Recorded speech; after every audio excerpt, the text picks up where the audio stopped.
Hello, good afternoon, and welcome to the Midday News. The bulletin is live from our studios here at Kokomlimle. It's Joy99.7 FM here in Accra. In Kumasi, we are live on Love 99.5 FM and affiliates across the 16 regions of Ghana, including Radio Sumale in Wa, A1 Radio in Bogatanga, and Radio Justice in Tamale. You can also download the My Joy Online app from Play Store and App Store and listen live around the world, as well as watch us live on Facebook. In this edition, so one person has been shot. They beat one boy inside my office there. The guy didn't even do anything. Before I could realize, they kept an object, hit my head 3 times on the head. Soldiers on rampage killed 2 and injuring some in Ijra as well as Wa this week. There are calls this afternoon for the immediate punishment of those responsible. Enough is enough. The public has the right to know the internal disciplinary measures they will take. Ensure that the people who perpetrated would be punished. Minority MPs in red armbands on the floor to protest the attacks as the House pushes for a probe into the war brutalities. To abuse the rights and freedoms of innocent Ghanaians. This cannot continue, Mr. Speaker. We're also live in Ijra as suspects in the murder of Ibrahim Mohammed, also known as Macho Kaka, appear in court. Meanwhile, Vice President Dr. Mahmoud Baumia says government will not shield anyone found culpable as an investigative committee set up to probe the disturbances prepare to start work. In sports, yeah, we'll hear from the former Ghana defender John Pencil, who believes the Ghana Football Awards will motivate players and help improve the standard of the local game. Much later in the bulletin as well, Prempeh College clashes with the ladies from the mountains, St. Monica's Girls SHS in the grand finale of Love FM's high school debate. Chew, pour, pass, and forget, the hallmark of the average Ghanaian student. My opponents who say that empty bars make the most noise, and secondly, actions they say they speak louder than words. We'll take you live to Kumasi. That and more in this package of the Midday News with me, Emefa Apau. Please stay for details. This afternoon, there are calls from experts, ordinary citizens, and victims of abuse for urgent steps to ensure that soldiers who have this week been accused of shooting and injuring citizens are punished. The last 5 days has seen chaotic scenes here in Accra, Ijra in the Ashanti region, and Wa in the Upper West region involving soldiers. 2 lives were lost with many others injured. There's more in the following news desk report.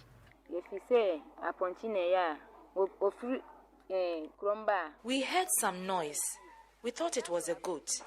We got out only to realize it was him lying down.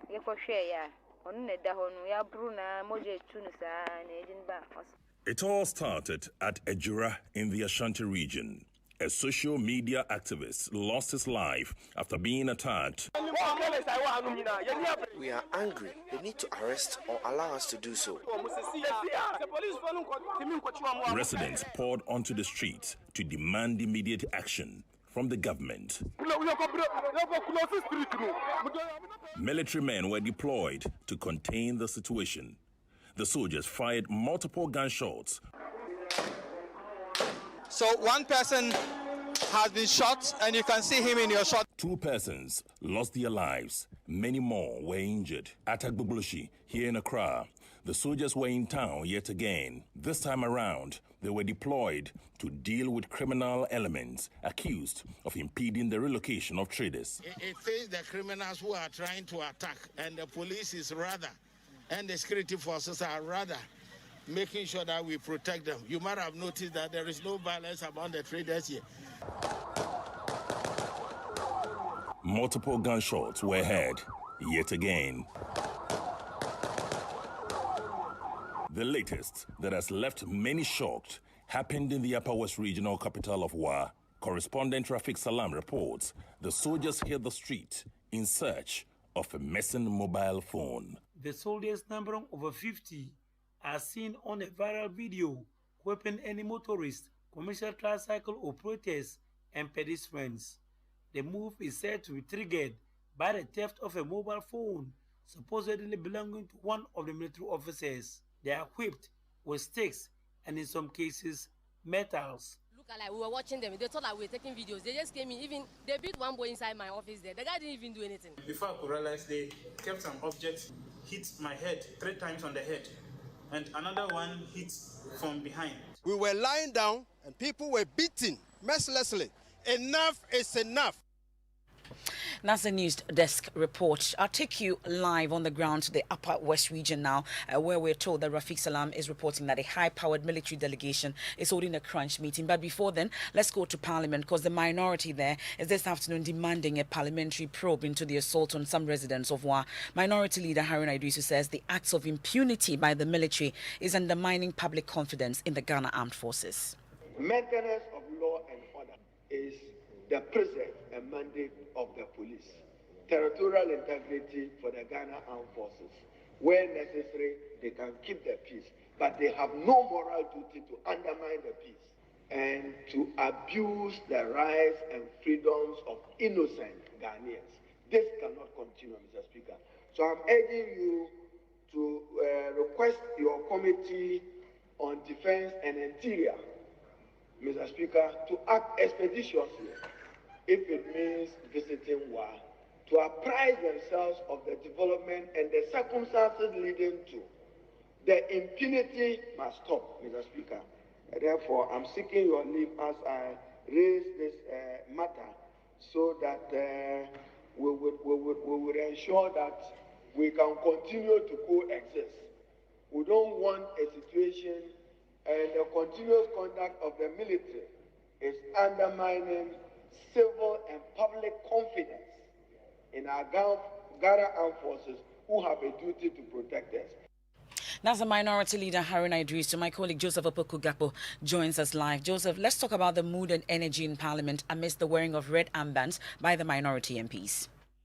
And so one of their leaders, Comfort Doyo, has been going around distributing red materials to their colleagues on the minority side for them to tie them around their hand. And essentially, it's a part of the efforts to protect the said attacks that happen as far as the civilians are concerned. And the minority MPs think that it's getting out of hand in terms of this becoming one too many military attacking individuals. And in the words of Minority Leader Haruna Idrisu, it's a case of impunity that is festering with this thing should end. And following his request, he got the support of the MPs on the majority side, particularly the Majority Leader, Imam, who indicated that he was unaware of the developments until this morning, but he also supported the probe. And as we speak, First Deputy Speaker Joe Seusu, who was in the seat, has directed Parliament's Defense and Interior Committee to go ahead, travel to the area, probe the issue, and report back to the House within 4 weeks. I'm happy that the Minority Leader ended on the note that the Speaker may refer further investigation of this matter to the Committee on Defense and Interior. I think it's most appropriate because for now, the Minority Leader is not feeling us with the full particulars of the incident. And I'm not too sure that any of us will be sufficiently close with the facts of the matter. We may be indulging in speculations if we begin to comment, which may not do justice to the issue at stake. The leader is telling us about lawlessness that is being led by the military.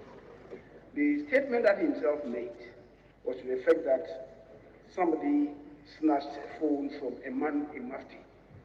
It does appear that that man in Mufti perhaps was a military person, and that attracted the response. Mr. Speaker, we must admit to ourselves that there's creeping lawlessness, I wouldn't say led by the military, but led by us, civilians. That's the Majority Leader, Osei Mensah-Bonsu. We'll take you live now to the Upper West region and join my colleague Rafiq Salam about that high-powered military delegation currently holding a crunch meeting with political and traditional leaders regarding the beating up of many civilians by soldiers captured on tape. Rafiq, tell us about this meeting and what officials have been saying. The delegation is led by Major General Opon Pepra, who is the Chief of Army Staff. He first touched down, moved to the Regional Coordinating Council, where he met the Upper West Regional Minister. From there, we met the Upper West Regional Minister and showed them that all those people who are found on that viral video or who took part in that act will be severely dealt with. All those involved in this act will be brought to book. They are subject to the military code of service discipline, and we will apply the appropriate sanctions. And then again, I want to reassure you that we wouldn't let this singular occurrence mar our relationship at all. The plethora of challenges that we are facing and now, especially with the asymmetric threats that are emerging, they all call for collaborative effort, community involvement in fighting these threats. We need each other. The civilians need us, the military, we need you. So, as I said, we will not let this singular occurrence mar our relationship in any way. That's the military chief. Now, Rafiq, the Regional Security Council, led by the minister, also had something to say about this. Yes, the Upper West Regional Minister, Dr. Hafiz Bin Sari, was pleased with the quick turn of events. The Military High Command quickly visiting the Upper West Region, and he assured them of their support. And also, he met the overlord of the Wala traditional area, some opinion leaders. As I speak to you now, he is meeting with the soldiers at the 10th Mechanized Battalion, and that's where he is. But let's listen to what the minister also told him about the assurance to be part of the investigation. This response alone is what has calmed tension in town, because I told the people of the region that you are leading a high-powered military delegation here to interact with the overlord of the Wala traditional area and some key stakeholders. What your boys actually did was terrible. They assaulted people, and some who witness it are traumatized by what they witness. But I'm happy that you have assured us that you're going to investigate the matter and the appropriate sanctions meted out to those who initiated those negative actions. Upper West Regional Minister Hafiz Bin Sali. Now, Rafiq, just before I let you off, let's talk about those who were seen being beaten in that viral video. What's their current state? Do we know? As I speak to you now, the Chief of Army Staff, Major General Pepra, is with them. That one is close to the media, and so we are not privy to that information. But he's currently meeting them. He assured the people of the Upper West region that he is not going to leave any stone unturned, and those pop-up will be severely dealt with. He made a statement that the military command respect and revere the people of the Upper West region. Even last year, they have to bring their annual meeting to us. So they were expecting to come and say thank you to the people for their love, only for this miscreant to come out with this callous act. That's our Upper West Regional correspondent, Rafiq Salam. Now, the military high commanders described the conduct of the soldiers as unprofessional. It has also announced a probe into the matter. Senior UN mediation advisor Imam Bombande believes the military can only regain confidence in the citizens if it makes public its findings at the end of the probe. The military get away with impunity, and so they will continue to be indisciplined and unprofessional, as we saw them beating people in the Upper West regional capital, Wa. I say this because when Ghanaians were horrified to see the military shoot on civilians in Techiman South, the military said they were going to investigate and deal with the circumstances that led to the killing of innocent, or let me put it, Ghanaians who were agitating around issues related to elections. What happened to their own actions of internal investigations? And so one would immediately concede that whatever they decide to do, the public has the right to know the internal disciplinary measures they will take. And not just to say it is going to be internal and they have taken actions against the perpetrators of these abuses and it ends there. Ghanaians would have a right to know what exactly happened. Emmanuel Bombande is a senior UN mediation advisor. Well, some of you have been sharing your views on this particular issue you called into the Super Morning Show. The government's white paper on the IRSO report, the commission that they commissioned with eminent people like Emil Schwartz, what the government do? They rubbish it. The president rubbish it. That has emboldened these miscreants who have been roamed into our security services to continue with what they are doing. Issues about military brutalities being meted out to innocent citizens on a daily basis only tells us how weak leadership has become over the years, and people can't speak. I am not interested in the background of the president. I mean, he being a human rights activist or whatever. But first and foremost, he's a human being. And is he feeling the pain that people are feeling? And how long must we continue to do this, my brother? You see, let me tell you, I'm here to hear that a leader of a political party or a leader of a government, son or daughter, was involved in the killing. Some of your views on the Super Morning Show. Well, the Vice President, Dr. Mahmoud Bawumia, has assured that government will not shield anyone found culpable in the Ejura disturbances that led to the death of 2 protesting youth. Well, he's visited the town and assures that government will strictly implement recommendations from the 3-member committee that was inaugurated yesterday. Imam expects that they will do a very diligent work. They must be guided by the principles of honesty and truth. They must be guided by the principle of justice. It's a principle which is universal, a principle in which we can all guarantee our rights and protection. First of all, to unravel the truth about the whole incident, and secondly, to ensure that justice is done. I think that once we are able to get there, the Chief Imam will be satisfied. The Chief Imam has a strong inclination to the ethics of love, integrity, justice. So you heard there the spokesperson of the National Chief Imam, Sheikh Nuhu Ermiao there. Now, the opposition NDC members in Parliament are against the ministerial committee probing the matter, and the former National Security Minister is supporting their call. We have more from that shortly, but first, let's go live to the community, and Love FM's Anaya Ojima joins us on the line. Anaya Ojima, let's talk about the delegation led by the Vice President's team. What exactly have they been saying, and how were they received?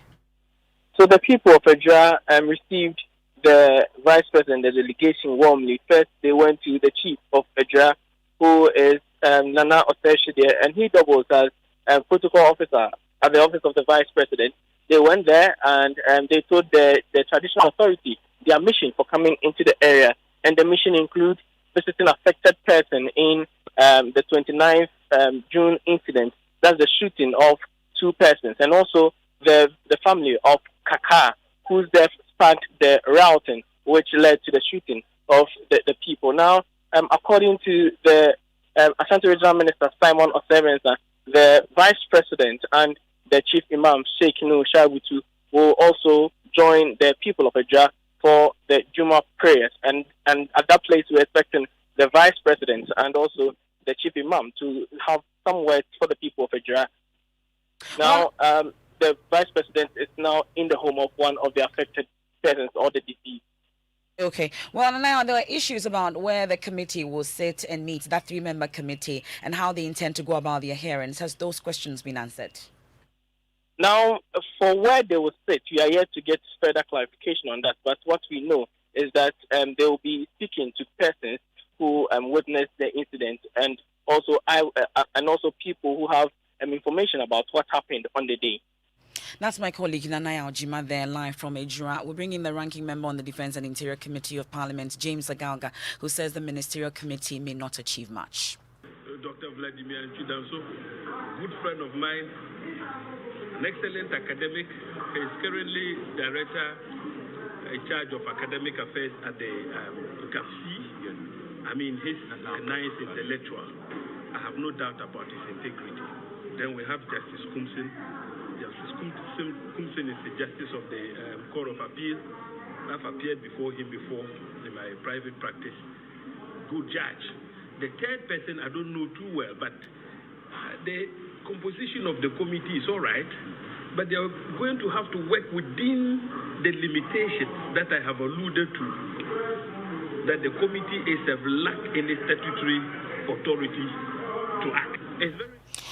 That's James Agalga there. His call is supported by former National Security Minister in the late former President Rawlings' era, Kofi Totobi Kwache. In a write-up, the former minister also urged President Akufo-Addo to show leadership. Meanwhile, the Police Director General for Welfare, COP Mamitiwa Adodankwa, says the late Mohammed Ibrahim, also known as Kaka, may have died from other reasons rather than his social activism drive. In terms of the Kaka's murder, IGP told them that they gave impression that nothing was not being done and that the person was attacked by people who were angry because he is an outspoken person or that. But investigation has revealed that it is actually not the case, and that because the case is still under investigation, he doesn't want to compromise the investigation by disclosing whatever that we've done at this stage, and that at the appropriate time, whatever investigation would have come out with will be made available to the general public. That's Mamitiwa Adodankwa. This is the Midday News here on Joy 99.7 FM. Parliament's Defence and Interior Committee have been tasked to investigate alleged brutalities by the military in Wa and Ejra. That's the last few minutes they put together that committee to do so. And when we return from the break, we have sports and also Prempeh College clashes with the ladies from the mountains, St. Monica's Girls SHS in the grand finale of Love FM's high school debate. Chew, pour, pass, and forget, the hallmark of the average Ghanaian student. My opponents. We say that empty barrels make the most noise. And secondly, actions, they say they speak louder than words. Do you know that when you dial *700# on Vodafone, you are accessing a world of endless opportunities, from getting a job in another country while right here in Ghana to playing esports in real time, from attending world-class institutions from your bedroom to seeing specialist doctors without leaving home, and so much more. So get the best value data offers in Ghana on Vodafone. Get 1.23 GB data, no expiry data for only 5 Ghana cedis, 3.4 GB data for only 10 cedis, and 9 GB data for only 20 Ghana cedis. Dial *700# now. Vodafone. Together we can.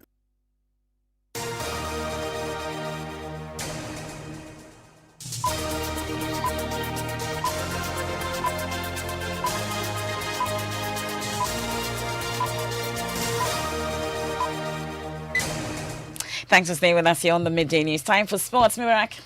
Yes, MFR. And 3 Black Stars players, Andre Ayew, Mohamed Kudus, and Gladson Awako, will headline this year's edition of the Ghana Football Awards, which comes off tomorrow. The 3 attackers have been shortlisted for the prestigious event of the Ghana Footballer of the Year. Other categories including Home-Based Footballer of the Year, Goalkeeper of the Year, Goal of the Year, among others. Former Black Stars defender John Pencil believes the obsession with the awards will help improve the performances of players. This year is going to be bigger than the previous ones. Right. Why I say that, even in the boardroom, when we were discussing the nominees and all, it was a very, very tough one. Even to pick, and even the board members, we are sometimes going on ourselves. Right. It was a difficult decision. Yeah, I think this current generation, if you count as I'm lucky, because our time, we did all. I mean, qualified the nation to the first World Cup. Right. Was amazing. There wasn't any football award, but now is their time. Right. And I'm very, very happy for them. And how this award is going to go, it's going to go in a long way, in a good way, to promote and also help the players to perform very well every year. Because now it's going to be a competition among themselves, which I'm very proud of it. Former Black Stars defender John Pencil. So the Euros and Italy face Belgium tonight. We will telecast the game on Joy Prime. That's your spot. Thank you very much, Mubarak. Now, doctors working to separate Siamese twins joined at the head say their work has been hampered by the lack of funds. The twins will have a better chance of survival if separated early enough, but 3 months after their birth, the process appears to have stalled due to the lack of funds I told you about. The doctors say they will need at least 3 million cedis to carry out the surgery. Funds their parents cannot afford to raise. They're appealing to benevolent Ghanaians to help save their children. Kojo Yankson is a member of the health desk, also the host of the Super Morning Show, leading this campaign to save these children. Kojo, where are we with it? Well, we're doing quite well. The people of Ghana have responded positively, and since we announced the Momo numbers, we've raised almost 100,000 Ghana cedis. But bear in mind the target is 3 million Ghana cedis at least. Okay. And so it's very important for us to have more of a push and for people to give from their hearts as much as as they can. If you're going to do any good deed this year, we recommend that it is saving these twins with as much as you possibly can. Okay, so the Momo numbers again, where else, apart from if I don't have Momo, how else can I contribute? Certainly, I'll give you all the details. First of all, via MTN Momo, the number is 055 261 3553. I'll take it one more time. 055 261 3553. The name on the account is Samuel Ado. That's the father of the twins. There's an Airtel Tigo number as well from Ridge Hospital, which is 027 000 7786. That's 027 000 7786. That is an Airtel Tigo number for Ridge Hospital. You can make out a check to MOH, that's Ministry of Health, Ridge Hospital number 1. That's the name to put on the check. Put on there. Thank you very much, Kojo, and Thank thanks you. for leading this. Now it's time for our Drive Safe campaign. And Police Motor Transport and Traffic Directorate has announced it will be clamping down on sprinter buses in the coming days. Director General of the MTTD, COP Frederick Edwinim, says it has become important they do this because of their involvement in most of the accidents the country records. He's been speaking to Joy News. Formerly, it used to be urban drivers, now it's sprinter drivers. Most of the accidents are caused by this vehicle these days. It looks as if they overspeed too much. And most of their drivers are careless. Some of them, I don't know. It's a border. So we have decided to meet the owners. You don't want to act for them to accuse us of targeting them. Safe driving saves lives. Drive safe. That's for our Drive Safe campaign, and it's the guys versus the girls today. I'm talking about the Love FM High Schools debate. The boys from Pempe College will be locking horns with St. Monica girls in the grand finale of the 2021 Love FM High School debate. As we build up to the exciting contest, we'll bring you a wrap of the excitement of some students from the debating schools. Prempeh College has adorned the competition with stands. Chew, pour, pass, and forget, the hallmark of the average Ghanaian student. St. Monica's SHS has equally dignified the stage. My opponents, pick up your calculators and let's get into maths right now. Both debating schools believe they are clinching the title with ease. I have a brother there. I'm telling him he should come home crying. People say that empty barrels make the most noise. And secondly, actions they say they speak louder than words. That's it. From Kumasi, Emmanuel Osei reporting.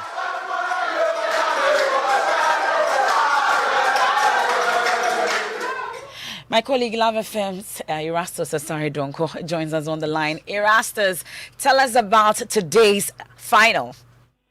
Well, MFA, the girls from the mountains of Mampong have started arriving, and the Royals of Sofo Line, Prempeh College, are also arriving at the venue at Christian Service University College. It is yet to be seen who takes home the ultimate bragging rights, a trip to Dubai, and lots of other goodies today. Well, we look forward to that contest, and it's time for showbiz. Mapitso Sibidi is with us. Mapitso, what's up? MFR, so hashtag Puti Remix has been trending on Twitter, and this is Stoneboy featuring Remy Adan from Cote d'Ivoire. Let's listen to that song.